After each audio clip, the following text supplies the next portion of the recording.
अभी सारे पुलिस वाले को गलत बोलना सही नहीं है। नहीं, मैं पुलिस डिपार्टमेंट की बात, पुलिस वाले को गलत नहीं बोलता, इन्वॉल्वमेंट है, कुछ पुलिस वाले का इन्वॉल्वमेंट मुझे नहीं पता कि शायद जो सीनियर अथॉरिटी है कमिश्नर साहब, क्या उनको भी इस जांच के दायरे में लिया है या नहीं लिया है। तो लेकिन उसमें पूर्णिमा चौगले का नाम है, और जो काम पुलिस वाले के नहीं भी होते हैं वो काम भी पुलिस वाले करते हैं। कुछ सोशल इंटरेस्ट में करते हैं और कुछ मेरे हिसाब से पर्सनल इंटरेस्ट में करते हैं। पुलिस के कार्य क्षेत्र में नहीं आता है और इसलिए पुलिस के ऊपर कार्रवाई चालू हुई है। उसमें संदेश रानी के ऊपर एक्शन हो गया है और बाकी के ऑफिसर्स शांत बैठे हुआ था। दीपक गामी जो मेरे क्लाइंट है, उनकी जमीन जो उन्होंने टीआरआर सर्वे करके रजिस्ट्रेशन पेमेंट करके स्टैंप ड्यूटी पेमेंट करके रजिस्ट्रेशन करके जो जमीन अपने पास लिया था, वो जमीन पुलिस ने दूसरे को पूरी पोजीशन सौंप दिया। सिविल के मुद्दे को पुलिस डिपार्टमेंट कैसे संभालेगी, और उसमें भी कोई पुलिस उप निरीक्षक दाल में काला है, और पूरी तरह से यहाँ दाल ही काला कहा जाएगा, क्योंकि अब अंगुली भी उठने लगी है यहाँ के डीएसपी मैडम पूर्णिमा चौगले पे, क्योंकि ये कारनामा संदेश राणे अकेले ही नहीं कर सकता है, क्योंकि वो सिर्फ पुलिस उप निरीक्षक है। बगैर पुलिस अधिकारी के और बगैर बड़े पुलिस अधिकारी के संरक्षण में ये तो संभव ही नहीं लगता है।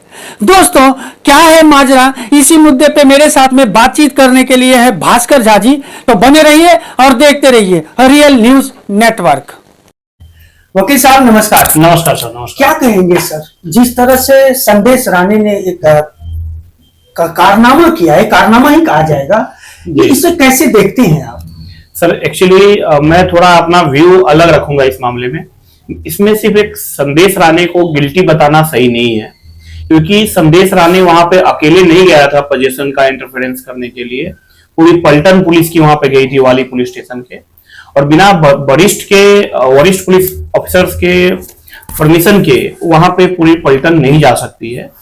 तो इसमें वरिष्ठ लोगों के भी हाथ दिख रहे, और इसमें पुलिस जो हायर अथॉरिटी है, सीपी साहब है, एडिशनल सीपी साहब है, इसमें जो वरिष्ठ पुलिस अधिकारी के भी जो रोल है, वो रोल को भी बाहर लाना चाहिए और उनके ऊपर भी एक्शन लेना चाहिए। और जो अभी आपने बताया कि नगरपालिका का काम पुलिस ने किया है, ऐसा बिल्कुल भी नहीं है। उन्होंने सिविल कोर्ट का काम किया है। देखिए, सिविल कोर्ट का काम होता है जो पोजीशन, कोई भी लैंड के संबंधित किसका टाइटल होगा, जमीन का मालिक कौन है, कौन होना चाहिए, ये जमीन की पोजीशन किसके पास होना चाहिए, ये सिविल कोर्ट डिसाइड करती है। लेकिन उस मैटर में क्या हुआ था, दीपक गामी जो मेरे क्लाइंट है, उनकी जमीन जो उन्होंने टीआरआर सर्वे करके रजिस्ट्रेशन पेमेंट करके स्टैंप ड्यूटी पेमेंट करके रजिस्ट्रेशन करके जो जमीन अपने पास लिया था, वो जमीन पुलिस ने दूसरे को पूरी पोजीशन सौंप दिया। एक जैन करके बंदा है उनको, सुशील जैन को, और ये पुलिस के कार्य क्षेत्र में नहीं आता है और इसलिए पुलिस के ऊपर कार्रवाई चालू हुई है। उसमें संदेश राणे के ऊपर एक्शन हो गया है और बाकी के ऑफिसर्स शांत बैठे हैं। क्या कहेंगे इसमें जो सीनियर की इन्वॉल्वमेंट जहां तक है, तो वो कौन से अधिकारी है, कुछ नाम खुलासे हुए हैं उसका क्या? जी देखिए, इसमें तो डीसीपी मैडम पूर्णिमा चौगले, डीसीपी जोन 2 के हैं पूर्णिमा चौगले श्रीमती, उनका साथ साथ कंप्लेन में नाम है। और मुझे नहीं पता कि शायद जो सीनियर अथॉरिटी है कमिश्नर साहब, क्या उनको भी इस जांच के दायरे में लिया है या नहीं लिया है। तो लेकिन उसमें पूर्णिमा चौगले का नाम है और वो काफी लंबे समय से वसई में कार्यरत है। और पूर्णिमा चौगले मैडम के ऊपर भी इस मैटर में कम से कम जांच तो होनी ही चाहिए कि क्या उनका रोल है क्या नहीं इसमें। अच्छा, ऐसे मामले भास्कर जी अभी तो ये एक उजागर हुआ है, तो इस तरह की बात सामने आई है, क्या और भी ऐसे कांड हो रहे हैं वसई विराट शहर में? जी मैं आपको बता दूं, एक नॉर्मल बीइंग मतलब प्रैक्टिसिंग लॉयर, मैं देखता हूं जो काम पुलिस वाले के नहीं भी होते हैं वो काम भी पुलिस वाले करते हैं।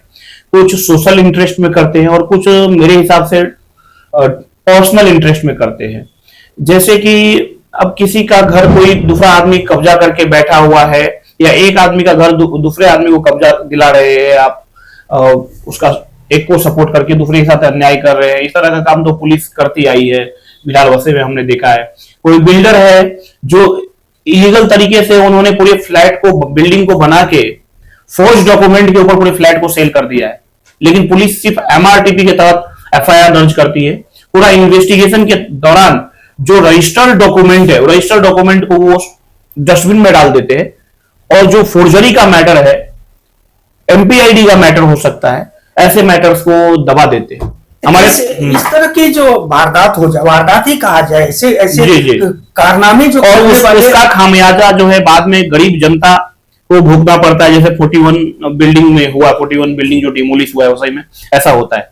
नहीं, ऐसे तो आपके सामने की बात है, जब सीधे अधिकारी हुआ करते थे यहाँ सिवदे की मैं बात इसलिए कर रहा हूँ। सिवदे कभी अधिकारी नहीं था, वो एक असिस्टेंट सब इंस्पेक्टर था। वो अलग बात है कि उनका जो रुतबा था उन्होंने मेंटेन किया था, वो अधिकारी था, वो एसीपी की भी नहीं सुनता था वहां पे उस समय में। लगभग 155 से ज्यादा बिल्डिंगों को उन्होंने नोटिस दे करके लोगों को, उसमें रहवासी है नहीं नोटिस बुलाया तो उन्होंने ऑफिस में ना, ऐसे कारनामा करने वाले आज भी वैसे विराट शहर में पुलिस अधिकारी है।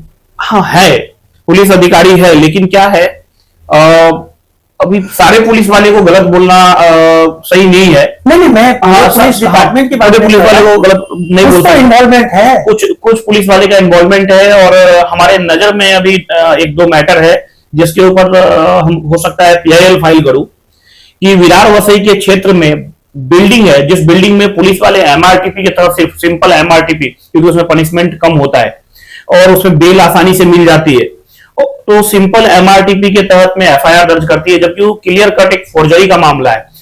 और उसमें सिर्फ आम जनता जो बायर है फ्लैट का, उसके साथ में चीटिंग नहीं होता है, बैंक के साथ में भी चीटिंग होता है। कल जाकर डिमोलिशन एक्शन होगा, वो पूरा बैंक का जो पैसा है, इन्वेस्टर्स का पैसा है, वो आम जनता का पैसा है, वो भी पानी में जाएगा, क्योंकि कोई भी बायर लोन भरेगा नहीं ना। अगर उसका बिल्डिंग डिमोलिश हो गया, वो लोन नहीं भरने वाला है। और ये लोग रजिस्ट्रेशन जबरदस्ती गलत फोर्ज ओसीसी पे करते हैं, सो दैट उनका रजिस्ट्रेशन हो जाए, रजिस्ट्रेशन हो जाएगा तो बैंक लोन दे देगी। तो ये चीजें हैं, और अभी रिसेंट में ऑनगोइंग ऐसे चालू है सहकार नगर के एरिया में। रोकने का क्या है उपाय, क्या है सबसे सरल? देखिए आप एडवोकेट है इसलिए मैं सवाल, देखिए इसका रोकने का उपाय है कि अवेयरनेस फैलाया जाए। यहाँ के बायर्स को, आदमी को समझना पड़ेगा कि जो फ्लैट आपको 12 लाख, 15 लाख और 18-20 लाख में दे रहा है 1 BHK 2 BHK, तो आप खुश मत होइए कि आपको सस्ते दाम में आपको सिडको बिल्डिंग में फ्लैट मिल गया। एक बात। दूसरी बात ऐसा है कि आप अगर कोई फ्लैट परचेस करने जाते हो तो आप किसी एडवोकेट की मदद से, या स्वतः आप अगर पढ़े लिखे एडुकेटेड हो, आप नगर पालिका को लेटर दे दो कि भाई ये डॉक्यूमेंट, उससे डॉक्यूमेंट मांगो बिल्डर से, और बिल्डर से ये पूछो कि भाई इसमें एग्जीक्यूशन कौन करेगा, डॉक्यूमेंट साइन क्यों करेगा। क्योंकि बहुत सारे मैटर ऐसे हैं जिसमें जो सिग्नेटरी होता है वो एक रिक्शा ड्राइवर होता है, जिसकी कोई वजूद नहीं, उनका खुद का रिक्शा भी नहीं है, यहाँ पे उनका परमिट भी नहीं है, खुद का रूम नहीं है। ऐसे लोगों को यूपी से या दूसरे स्टेट से, गांव से खास करके इसीलिए बुलाया जाता है ताकि उसके नाम पे पूरे ट्रांजेक्शन, उनके नाम पे करंट अकाउंट खुलता है, उनके नाम पे सारे नोटरी वाले एग्रीमेंट बनते हैं, फिर उनको उनके नाम पे पूरा रजिस्ट्रेशन किया जाता है और पैसे एंजॉय करते हैं साहब। तो ये नेक्सस को तोड़ने की जरूरत है, और ये चीज अच्छे से पुलिस वाले को मालूम है, और पुलिस वाले भी उनको मदद करते हैं कि भाई आप पुलिस के पास जाओ बोल के कि सो एंड सो आदमी बिल्डर है, उन्होंने मुझे फंसाया है, बोले ऑन पेपर कुछ लेके आओ, ऑन पेपर लेके आओ। आप ऑन पेपर कुछ ला ही नहीं सकते, क्योंकि सारी चीजें वो एक लेमैन, एक रिक्शा वाले के ऊपर सब डॉक्यूमेंट करके रखा हुआ। क्या होगा ये संदेश राणे वाले जो कारनामे हैं, इसमें आगे क्या हो रहा है? देखिए उसमें उनको सस्पेंड किया है पीएसआई राणे को, और जो इंक्वायरी है वो अभी कंडक्ट प्राइमा फेसी हो गया है। सेकेंड लेवल की इंक्वायरी होगी, जिसमें जो कंप्लेनेंट है मिस्टर गामी और जो दूसरे उसमें विक्टिम है, जो वॉचमैन है वगैरह है, उनका स्टेटमेंट रिकॉर्ड होगा। स्टेटमेंट रिकॉर्ड होने के बाद उसमें हो सकता है कि संदेश राणे के ऊपर परमानेंट रूप से निलंबन हो जाए, और या फिर उनको जॉब से भी बाहर कर सकते हैं। लेकिन मेरा ऐसा बोलना है कि संदेश राणे का पूरा 100% इसमें गलती देना सही नहीं है।